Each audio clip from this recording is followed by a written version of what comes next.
बुजुर्गों को, भाइयों को, प्यारे बच्चों को, आप सभी को राम राम।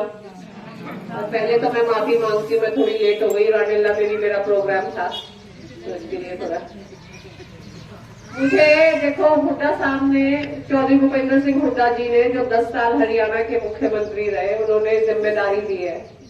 क्योंकि आजकल क्या है, सारे टीवी चैनल ये सब बिकाऊ हो गए, सब भारतीय जनता पार्टी की बात सुनाते हैं, कांग्रेस क्या कहना चाहती है या दूसरी पार्टियां क्या कहना चाहती है, उनको तो मौका ही नहीं देते।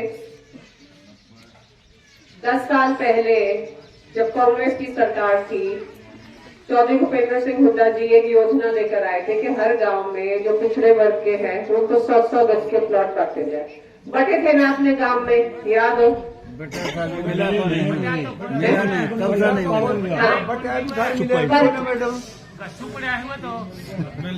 सरकार ने लागू नहीं किए ना, ये सरकार आ गई, लागू नहीं किए। अब क्या है, युवा को रोजगार की बजाय इन्होंने युवाओं को 5-5 किलो राशन का मोहताज बना दिया। 5 किलो राशन से इनके मोहताज नहीं, हम तो रोजगार चाहते हैं कि महीने में 20-25 हजार की तनख्वाह हमें मिले, ताकि हमें किसी के सामने हाथ ना फैलाने, किसी के सामने हाथ ना फैलाने पड़े।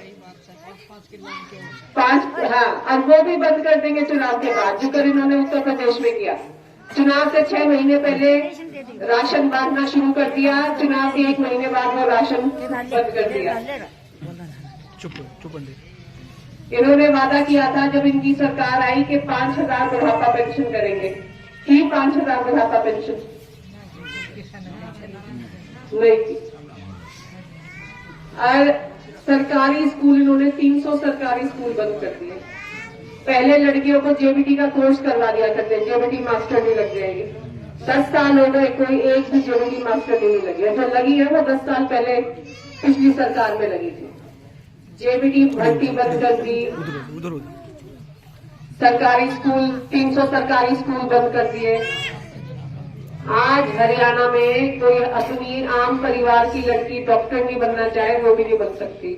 कारण हरियाणा के जो सरकारी मेडिकल कॉलेज है, सबसे ज्यादा फीस करती है इन्होंने। पहले जो 50,000 फीस थी, 58,000 फीस थी, आज वो 10 लाख कर दी है। सबसे महंगे सरकारी मेडिकल कॉलेज भी हरियाणा में। पहले सपने देखा करते, भाई मेरी लड़की डॉक्टर नहीं बनेगी। अब हरियाणा की जनता तो वो सपने भी नहीं देखते। एक आम आदमी हर साल 10-10 लाख फीस मेडिकल कॉलेज की कैसे भरेगा? तो ये चाहते ही नहीं कि हमारे बच्चे पढ़े लिखे। पढ़ेंगे लिखेंगे तो रोजगार मांगेंगे, घर बैठे रहेंगे तो 5-5 किलो राशन के मोहताज हो जाएंगे। ये चाहते हैं हम 5-5 किलो राशन के मोहताज रहे, ताकि ना इनसे सवाल पूछे। और यूं ही राम मंदिर, ये सब, राम मंदिर किसी को रोजगार नहीं देगा। ये सरकार बनने से भी पहले हमारे गांवों में मंदिर हुआ करते, ये कोई न्यारे मंदिर नहीं बना रहे। तो मैं तो ये कहूंगी, इस बार जब बटन दबाओ तो सोच समझ के दबाना। हमारे हरियाणा सरकार में 2.5 लाख पोस्टें खाली पड़ी है, 2.5 लाख। हुड्डा साहब ने वादा किया है सरकार बनते ही उन 2.5 लाख पदों को भरेंगे। हर तरह की पोस्टें, पीएन से लेकर टीचर से लेक्चर, पोस्टें खाली पड़ी है। आज हमारे देश में ऐसी सरकार है, ये खुद हजारों करोड़ के हवाई जहाजों में घूमते हैं, पर हमारे बच्चों के लिए स्कूल चलाने के लिए इनके पास पैसा नहीं है। और ये तो छोड़ो, जो कौशल रोजगार में लगते हैं वो ठेके पे लग रहे हैं, कोई परमानेंट नौकरी नहीं है उनकी, ना ही उनको पेंशन मिलेगी। और आज ही मुझे कोई बता रहा था जी, मेरी लड़की कौशल रोजगार में लगी थी, 8 महीने से उसकी तनख्वाह नहीं आई। 8-8 महीने तनख्वाह नहीं दे रही है। तो आम आदमी को तनख्वाह देने के लिए पैसे नहीं है, पर खुद हजारों करोड़ के हवाई जहाजों में घूमने के लिए पैसे हैं। ये जो कई जगह इनकी बहुमत नहीं आती, तो ये तो विधायक खरीद फरोख्त करके सरकारें बनाते, तब करोड़ों रुपया खर्च करते, तब कहां से आता है इनके पास पैसा? महाराष्ट्र में इनकी सरकार नहीं थी, एक विधायक इन्होंने कई 50-50, 60-60 करोड़ रुपए खरीदा, तब कहां आया इनके पास पैसा? सड़कें बनाने के लिए पैसा नहीं, 24 घंटे बिजली देने के लिए इनके पास पैसा नहीं, पर इन उल्टे सुलटे कामों के लिए इनके पास पैसा है। तो ये इस बार का 2024 का जो चुनाव होगा निर्णायक चुनाव होगा। ये आपको सोचना है, आपको अपने बच्चों का भविष्य कैसा चाहिए। आप चाहते हो आपका लड़का पढ़ लिख कर अफसर बने तो कांग्रेस की हाथ पर बटन दबाइयो। अगर चाहते हो घर बैठा रहे और महीने में एक बार राशन की दुकान से 5 किलो की बोरी ले आए तो भाई बीजेपी को वोट। ये आपके हेलो निर्भर है। और रही बात महिलाओं की, मैं एक बात बता दूं, इस राज्य में महिलाएं सुरक्षित नहीं है। एक के बाद एक कितने ऐसे केसेस हुए जहां इनके खुद के मंत्रियों ने बेटियों की मतलब इज्जत से खिलवाड़ किया और उन मंत्रियों का कुछ नहीं हुआ। मंत्रियों को तो हमारा रक्षक होना चाहिए था। आज इनकी सरकार में जिन्हें हमारा रक्षक होना चाहिए था वही हमारे भक्षक बन गए और कोई जवाबदेही नहीं। पुलिस इनकी, पूरा सरकारी तंत्र इनका।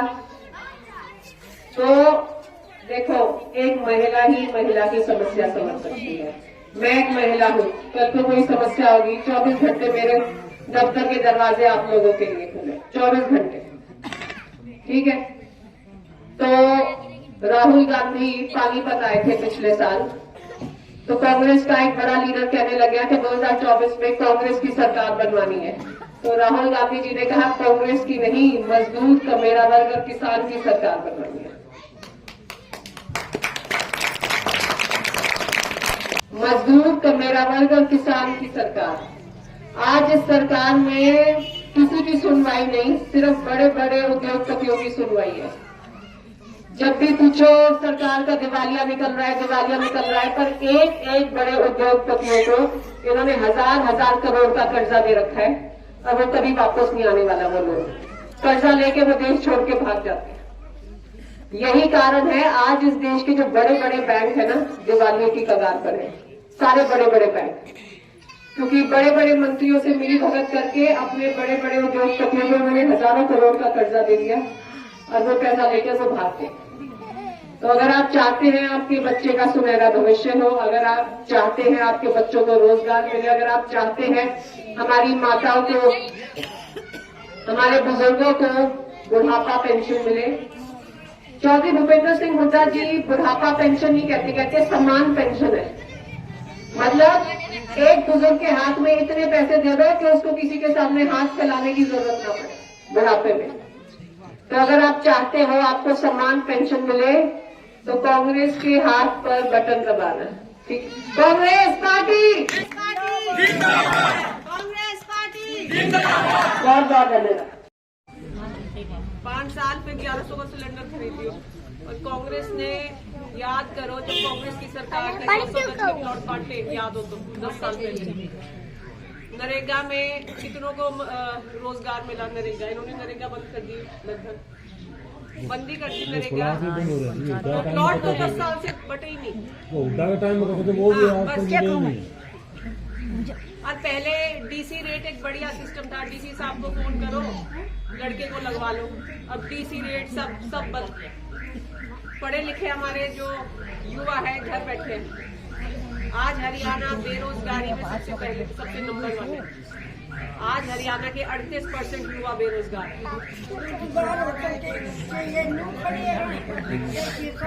देखो 10 साल पहले जब कांग्रेस की सरकार थी, रिकॉर्ड तोड़ नौकरियां मिली थी युवाओं को, रिकॉर्ड तोड़। आज के दिन पहले फौज में भर्ती हो जाया करते, वो बंद कर दी फौज की भर्ती। 4 साल में ये बताओ, सरपंच 5 साल के लिए चुना जाता है, प्रधानमंत्री मंत्री 5-5 साल के लिए चुने जाते हैं। जो अग्निवीर की भर्ती है 4 साल के लिए, क्यों? पेंशन भी नहीं देंगे, पेंशन भी नहीं बनेगी इसमें। अब पंजाब में एक अग्निवीर शहीद हुआ, ना कोई पेंशन।